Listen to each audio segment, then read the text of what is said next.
আসসালামু আলাইকুম প্রিয় সৌদি আরব প্রবাসী ভাই বোন, আশা করি আপনারা সকলেই ভালো আছেন। সৌদিতে এত বেশি প্রবাসী আটক হচ্ছে যে জেনে অবাক হবেন। সকল অবৈধ সৌদি আরব প্রবাসীরা প্রত্যেকে সতর্ক হয়ে থাকুন। চলুন তাহলে খবরের বিস্তারিত জেনে নেওয়া যাক।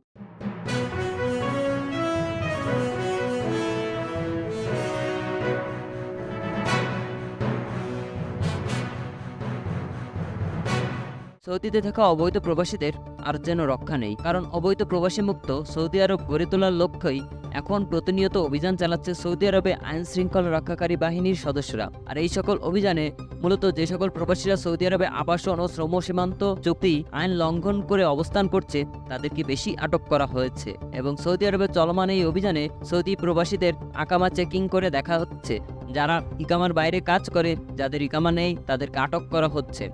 আজ সৌদি গ্যাজেটেড এক পত্রিকার খবরে জানানো হয়েছে, সৌদি আরবে প্রতিরক্ষা বাহিনী ও জাওজাতের যৌথ অভিযানে এক সপ্তাহে 14,509 জন প্রবাসীকে আটক করা হয়েছে, যা কিনা এক সপ্তাহে আটকের মধ্যে সর্বোচ্চ রেকর্ড।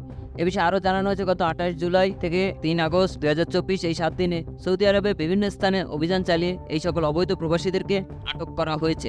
আটককৃত এই সকল প্রবাসীদের মধ্যে আবাসন নীতি বা ইকামা আইন ভঙ্গের দায়ে 8,581 জনকে গ্রেপ্তার করা হয়েছে, শ্রম আইন ভঙ্গের দায়ে 1591 জনকে গ্রেপ্তার করা হয়েছে এবং সীমান্ত নিরাপত্তা আইন ভঙ্গের দায়ে 4,337 জনকে আটক করা হয়েছে।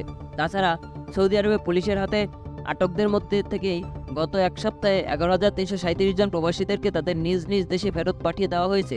সৌদি আরবের স্বরাষ্ট্র মন্ত্রণালয়ের পক্ষ থেকে আরও জানানো হয়েছে, যে সকল অবৈধ প্রবাসীদেরকে পরিবহন ও আশ্রয় প্রদান করা অপরাধী 12 জন সৌদি নাগরিক ও বৈধ প্রবাসীদের আটক করা হয়েছে। এদের মধ্যে সৌদি আরবের স্বরাষ্ট্র মন্ত্রণালয় জোর দিয়ে জানিয়েছে যে সৌদিতে অবৈধভাবে অনুপ্রবেশকারীদেরকে সুবিধা দিলে, প্রবেশের ক্ষেত্রে আশ্রয় প্রদান করলে, পরিবহন করলে কিংবা চাকরি নিয়োগ দিলে 15 বছরের কারাদণ্ড প্রদান করা হবে, সর্বোচ্চ 10 লাখ রিয়াল জরিমানা করা হতে পারে। তাই সৌদি আরবের সকল অবৈধ প্রবাসীরা এখন একটু সতর্কভাবে চলাফেরা করুন। খবরটি আমাদের সৌদি প্রবাসী সকল ভাইদের ক্ষেত্রে খুবই গুরুত্বপূর্ণ, তাই আপনারা এখনই শেয়ার করে অন্যদেরকে এই গুরুত্বপূর্ণ খবরটি জানার সুযোগ করে দিন। আর আপনি যদি আমাদের চ্যানেল নতুন হয়ে থাকেন তাহলে অবশ্যই আমাদের চ্যানেলটিকে সাবস্ক্রাইব করুন, গুরুত্বপূর্ণ সকল ধরনের খবর সবার আগে পাওয়ার জন্য। ধন্যবাদ সবাইকে, ভালো থাকবেন, সুস্থ থাকবেন, আল্লাহ হাফেজ।